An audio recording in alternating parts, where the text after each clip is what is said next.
Welcome to Canada's podcast. Hi, this is Celine Williams hosting for Ontario for Canada's podcast. My guest today is Celine Guo, owner and founder of Toronto-based Asian skincare company Sunday Glow, who scaled her brand into a seven-figure business in 2.5 years with the help of TikTok and was recently nominated as one of TikTok's visionary voices for Asian Heritage Month in May. Welcome, Celine.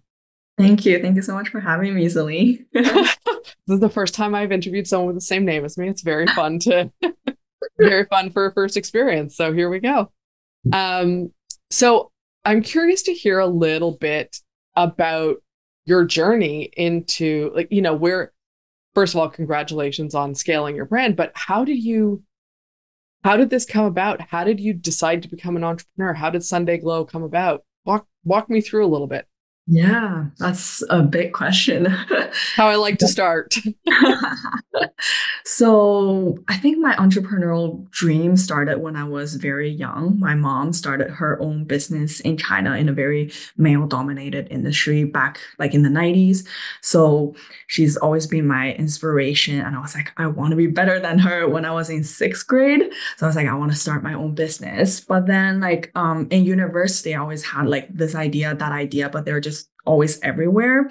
And I joined a pageant when I was in third year university. And after I was crowned with Miss Chinese Toronto, but then that really opened me with the opportunity of lots of girls coming up to me, asking me questions about skincare, actually.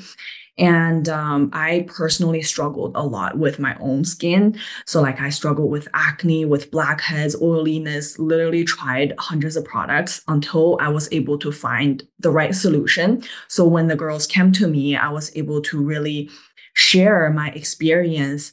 But then I realized there wasn't a one answer, for everyone, because everyone's skin is so complex and so unique. And once I was able to help them, I was able to see the difference in them, not just in their skin, but also in their confidence. They don't feel self-conscious anymore. And I know exactly how that feels. So that's the moment that I've decided that I want to commit my career to beauty. But at this point, I was still not sure which area in beauty. So then I became a skincare expert at Sephora for a short time. And I went to Boston University for Media Ventures for my grad program.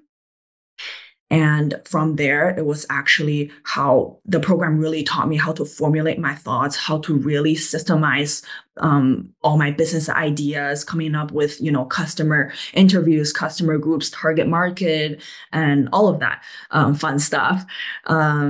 So that's when I saw a white space in the beauty industry, that people are very frustrated and confused with which products to use that will actually work, which is exactly what I went through.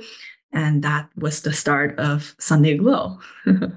So I love that. I love that you took your own experience and an opportunity when people were asking you about something because of the pageant, right? So it's always interesting when you do something and realize there is a need that reflects your own need, because coincidentally, people are curious, right?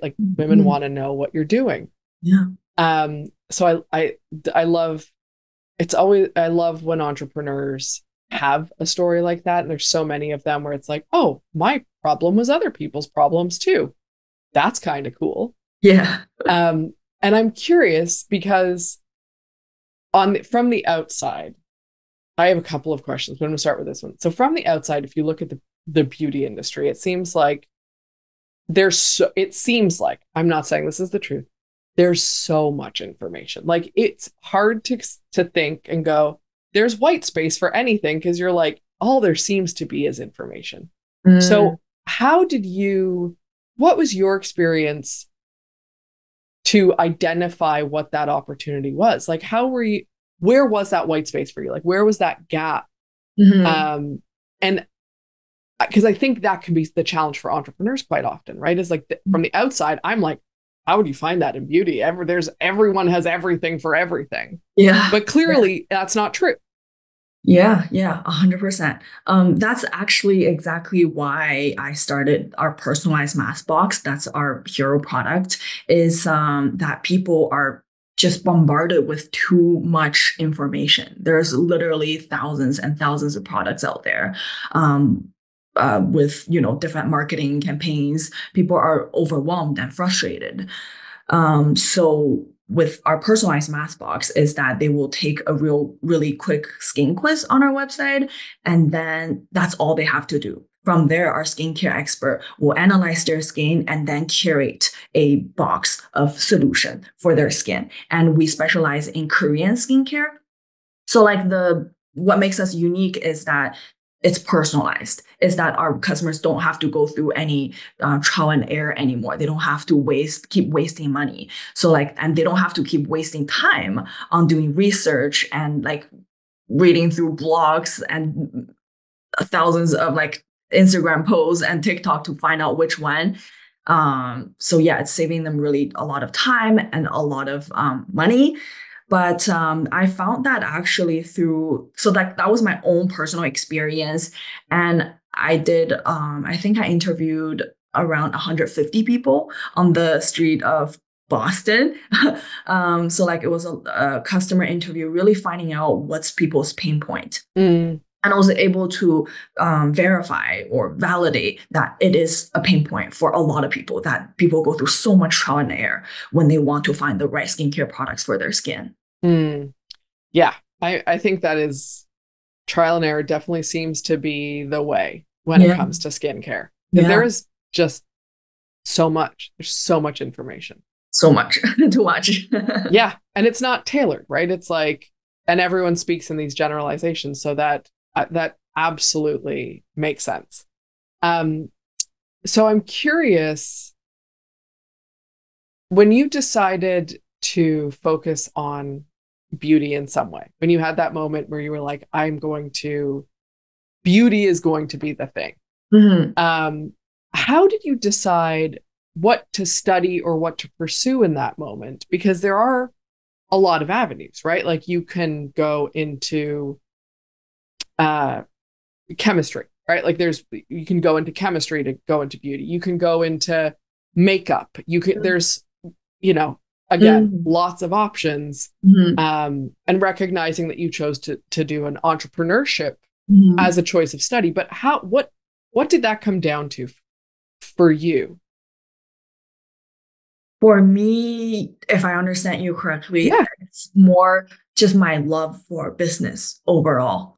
Yeah, like I love coming up with strategy. I love coming up with really able to accurately identify that pain point and coming up with a solution for it. And in terms of skincare, it's just like always been my own passion, like my own experience with that, like be able to really embrace my own skin and not having to. Not there's anything wrong with makeup, obviously. I still wear makeup for sure, but just like be able to really glow from inside out. Yeah. Really embracing my own skin. Yeah. Yeah. Canada's podcast is your gateway to success in the world of entrepreneurship. Start listening today. Canada'sPodcast.com. Subscribe now. I appreciate that. Because there are people who, and I would call them technical founders, who would have gone the chemistry route and then found a business partner, right? And so I ask because knowing that our audience, a lot of them are entrepreneurs or want to be entrepreneurs, they want to start a business. If they are the type that's like, I would have gone for the chemistry piece, that's also okay, right? Because there are people like you who are interested in the strategy. So I'm always curious about how you make that decision, because people struggle with that. Oh, yeah. That will make a killer team, a co-founder of a chemist and a business person. Yeah. For me, it's just my own interest, my own passion for business. As I said, since I was little, I wanted to start my own business. Yeah.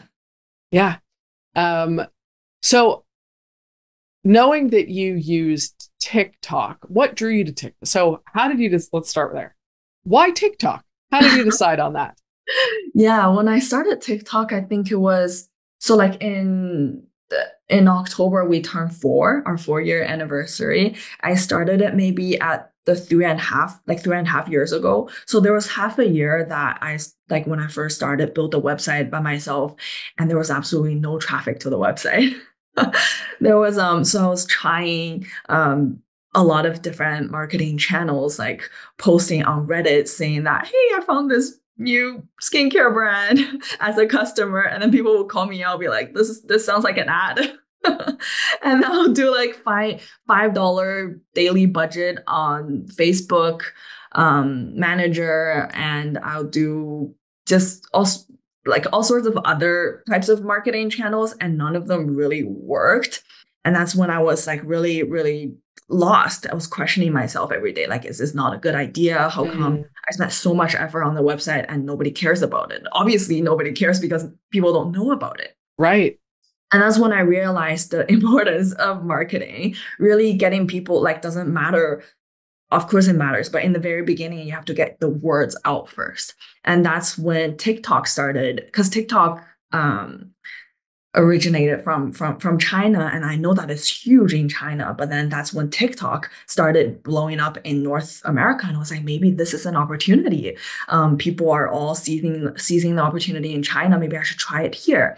So I just started posting, because that was literally like my only kind of resource left after trying different channels and then feeling so frustrated. So I put all my effort and all my time onto content creation. I started posting a video every day, and in the beginning it was like hundreds of views for each video. It wasn't really like picking up, but I started kind of just like, the more content I make, the more like, because in the beginning there was like really nothing to tell other than my own story. Right? Like, I don't know anything else. Like, all I can do is sharing my own story, being authentic with my audience, my few hundreds followers. And then I still remember the first video that I was like, oh my God, I went viral, was like 5,000 views. And then now just like building up from there slowly and slowly, just with like being genuine and authentic with my audience. Now we're at 580K followers on TikTok, and we've built such an amazing community. Everyone is super supportive. We call us Glow Family, and everyone's so nice on TikTok, and they're really there to support me and like my small business journey. And yeah, I absolutely love my whole experience and my whole journey. Do you talk about on TikTok? Obviously, you talk about skincare. Duh. But do you also talk about your journey as a business owner, yeah? Yeah. So I kind of, sorry, did I stop you? No, go ahead. Okay. Yeah, I talk about that's like one part of being just authentic. Like, if I made any mistakes, because I feel like a lot of businesses is very, I feel like just from the whole history, like being like making the marketing campaigns, everything is very polished. Everything is very, perfect. So I want to be. But then, like, being in business, being an entrepreneur, like, there's actually a lot more failures than success. Like, we're facing small failures every day, but also small success every day. So I share my failures, what I've done wrong. So like, maybe a girl out there is trying to start her own business, and she can learn from my lesson. And so she doesn't have to waste money on the mistake that I made. So like, I share a lot of my mistakes, my failures, but at the same time, my accomplishments, like anything, basically. I share my whole entrepreneurial journey, my whole story, my own experience as an immigrant here, and yeah. And obviously there's like skincare content, educational content. Yeah. I appreciate you sharing that, because to your point, especially with marketing, a lot of people early on, and I will say, early on in business, even more so, but even later on, people stop themselves from sharing those things, right? Like they think it has to be that polished, perfect campaign beginning to end. Um, and it doesn't. And there's something to be said for it not being that. And I appreciate you sharing that, because I think that is more people need to talk about the fact that it isn't always and doesn't have to be this perfectly curated campaign. There's something to be said for sharing, the good, bad, and ugly of it all. And that you can still build a community and a following, and maybe an even more engaged community when you do that. Yes, more loyal community as well. Like we're here for the true self. Like they tell us that, I mean, my community, my friends and my family, like they tell me about their struggle. Like when I go on TikTok live, it's literally like a girl's time. Like we get like a glass of wine, and then like I talk about my products, I talk about my own story, they talk about what they're struggling with. Like we're here for each other. Yeah. Yeah. That I think that's amazing. And I love you sharing that, because there's people who, they're like, I'm not going to join TikTok because I'm not going to create that whatever number of perfectly curated videos every day. And it's like, it doesn't always have to be that. And I think the more we talk about other ways of marketing and other approaches, the more it opens up for people. So I'm curious, since you mentioned that you share about your failures as well, what has been the biggest failure or lesson? Because I'm always happy to reframe it as lessons, that you have learned inside of your time as an entrepreneur. That's a great question. I don't know if I'm able to rank it right away. That's okay. I mean, I ask that as a rank. It doesn't have to be ranked. The first one that I could think of is like the one that I literally just went through yesterday, not being able to count inventory daily. Like with like being a business owner, you have to be really well-rounded with different departments, especially in the beginning as a startup. Like I'm doing everything, not everything, but like lots of things by myself. And we were like, we kind of oversold because of my mistake of not counting inventory daily. And my mom has been reminding me all the time. But I'm just like, okay, I'll just push it off. But then until one day that, we oversold. And this is actually a mistake that I made 2 years ago. Happened as well. So like that's definitely, it's a very practical mistake of lesson. Something else, let me think. And while you're thinking, I'll just comment. I think that the reality, when you have stock and you have anything that is practical, right? So I run a service-based business, I don't have stock. But if I'm not, tracking financials in some way, if I'm not uploading invoice, all those like administrative things happen in every business. And when you're a founder, that's not the fun stuff that you want to be doing. You don't want to be doing that admin stuff. It's such a common experience. I say that because even if it's not inventory, I think we can all relate to not wanting to do some form of admin. Yeah. Definitely not the most fun stuff to do. But it's just something that I have to get done. Yeah. Stay ahead of the game with our expert tips and strategies that will help your business thrive in a digital era. CanadasPodcast.com. Subscribe now. Maybe instead of like a failure, what has been if you were to start your business again, you were to start a business, whether it's this one or another one, what are some of the things you would absolutely do from the get-go that you're like, I've learned this is a must do, I would do this, or something that you're like, not worth the time, absolutely would not do again? Wow, that's another great question. Let me think. Yeah.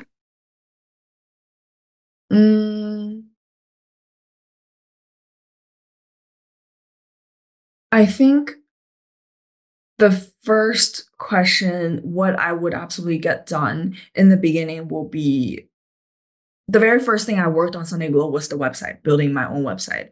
And at that point, it was something that I just picked up myself. I wanted to, bootstrap the whole thing. I only invested $200 in the beginning.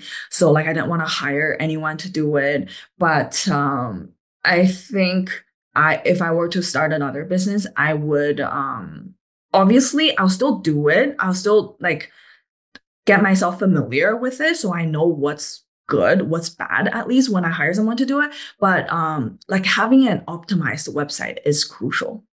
When I built it like that way, when you drive traffic to the website, your conversion rate is gonna be higher. But then when I built it myself, even with the website that we're using right now, is still the one that I built before. Like we're working on a new website, a new optimized website, but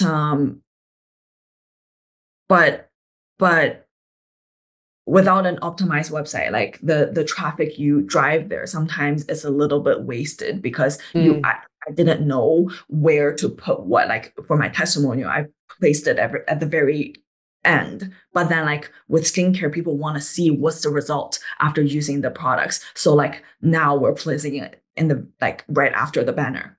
Right. So a lot of small detail things like that. I think someone with experience will be a great help. And yeah.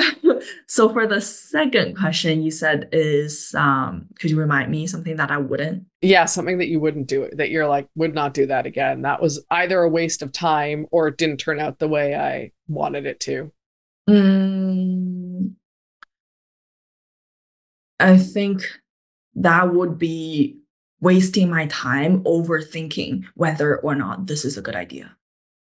So like after I started TikTok, I realized that the best feedback, the best advice that I could get for my business is from my audience. Like get it posted first, get it out there first. Even if you don't think it's a perfect idea, it's never going to be perfect. So like get it out there, and then your audience, even if it's only exposed to 10 people, they will let you know, they will make a comment, whether or not they like it, what don't they like about it, and then you can keep changing it. Because sometimes like the like I ask my audience for a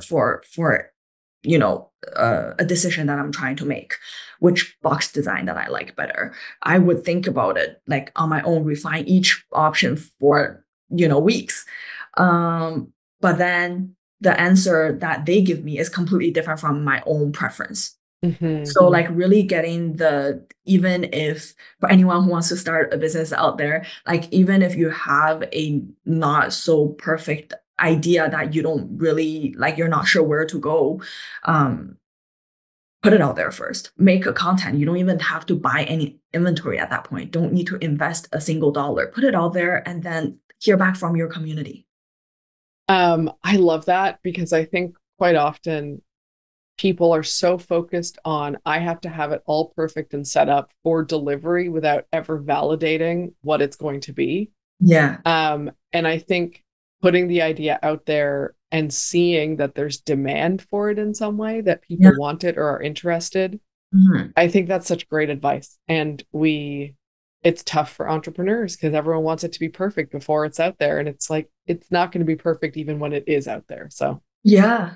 But I totally understand. It's scary, like having an idea just like completely out there and then trying to see if it's going to be validated, trying to see if there's even a demand, and getting like the harsh feedback from the, from the internet at that point, like, because these people don't know who you are. It's scary. It can be very, very scary. But it's kind of like a fear of failure that entrepreneurs just have to overcome. Yeah. Absolutely. Before we wrap up, I want to ask, is there anything that that if you could say anything to an aspiring entrepreneur who's listening to this, who's thinking about getting started, what would you say to them? What would you have wanted to hear when you were first like, maybe I want to be an entrepreneur? What is that going to be? Oh, I think I would say don't question yourself. Don't let self-doubt stop you from whatever you want to do. In the beginning, like as I mentioned, that half a year was really, really tough for me. Every day, just like really questioning yourself, and many points I wanted to give up. I wanted to, but if I did at that point, then Sunday Glow wouldn't exist today. So like, don't ever let self-doubt stop you, and be resilient, because we as entrepreneurs, we need that blind faith on ourselves. If nobody else believes in us, we have to be the one that believes in ourselves, and be resilient. Don't give up. I love that. Thank you. Thank you for sharing that. I think that is great advice. Thank you. So for our listeners or viewers, depending how you're seeing this, you can find out more about Sunday Glow at their website. It's sunday-or-glow.com. It'll be linked in the show notes. And you can find Celine on TikTok at Celine Glow, and her Instagram is Sunday Glow Beauty. And to all the listeners and viewers, thanks for listening to Canada's podcast. Like, comment, and subscribe to all our channels to get the latest podcasts from entrepreneurs across Canada. Thank you, everyone.